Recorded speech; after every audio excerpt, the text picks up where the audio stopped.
अस्सलामुअलैकुम जी, क्या हाल चाल है आप सबके। आई होप आप सब ठीक ठाक होंगे, खुश होंगे। आज मैं आप लोगों के साथ क्विक एंड इजी सी ब्रेकफास्ट रेसिपी शेयर करूंगी।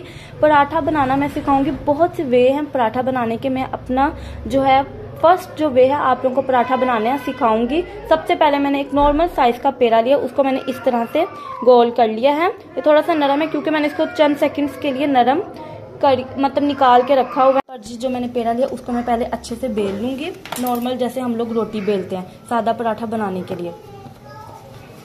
इसको हम लोगों ने बेल लिया, गोल सा हम लोगों ने बेल लेना इसको। और अगर जब भी हम लोग चाहते हैं हमारी रोटियां पराठा अच्छा बने तो हम लोग को जो आटा है या तो पहले गूंद के रखना चाहिए या रात का जो आटा है वो इस्तेमाल करना चाहिए। इस तरह से किनारे इसके बारीक कर लेंगे। और अब हम इसमें ऐड करेंगे घी।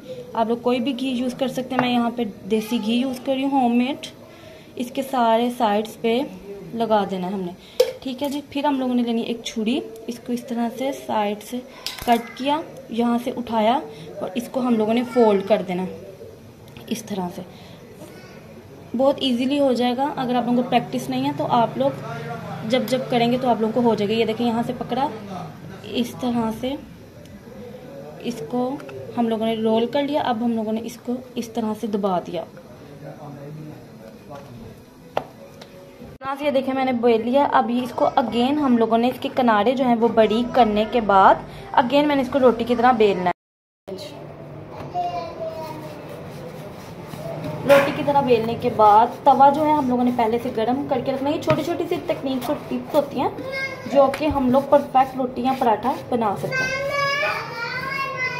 जी ये मैंने बेल लिया है। तवा जो है मैंने जब रोटी बेलना शुरू की थी, ये देखिए यहाँ पर जब एक साइड से अच्छे से कुक होने लग जाएगा, ठीक है, फिर हम लोगों ने इसको पलटा और इसमें हम लोगों ने ऐड करना है देसी घी। जी पहले मैंने एक साइड से घी लगा के कुक किया, अब दूसरी साइड पे घी लगा के इसको अच्छे से हम लोगों ने कुक करना है।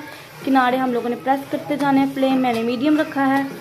क्रिस्पी सा पराठा कोई इतना टाइम भी नहीं लगता, बल्लो वाला बन गया। ये घी मैंने थोड़ा सा ज़्यादा ऐड किया क्योंकि देसी घी है तो चलो हेल्दी वे में हो गया। अभी हम लोग चंद सेकंड्स के लिए यहाँ से और कुक करेंगे।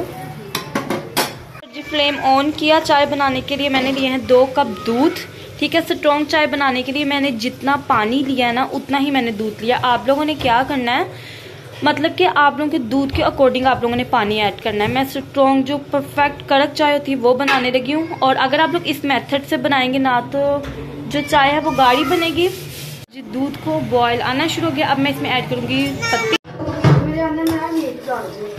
पत्ती मैंने यूज़ की है लिप्टन टी और डियर टी। इनको हम लोग मिक्स करके यूज़ करते हैं, अच्छा टेस्ट आता है। और सबसे भड़कर जो है ना ज़्यादा स्ट्रॉन्ग मतलब कि कड़वानेस नहीं आता। आप लोगों को जो भी पसंद है आप लोग वो यूज़ कर सकते हैं, ठीक है। मैं हमेशा स्ट्रॉन्ग हो चाहे जैसी भी हो तो मैं पत्ती ज़रा ज़्यादा, टी और शुगर जो है वो कम ऐड करती हूँ। आप लोगों को अगर मीठा ज़्यादा पसंद है तो आप लोग अपनी चॉइस के अकॉर्डिंग ऐड कर सकते हैं।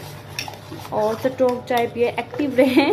और जो चाय लवर हैं वो ज़रूर जानते होंगे मेरी ये बात। अब इसको अच्छे से बॉयल आने देंगे, फ्लेम थोड़ा सा हाई करेंगे। यहाँ पर जी ये देख सकते हैं आप लोग इसकी फाइनल लुक। टी थोड़ी सी ठंडी हो गई है। बहुत ही क्रिस्पी और नरम बेहतरीन सा पराठा बना है। लाइक करें, शेयर करें।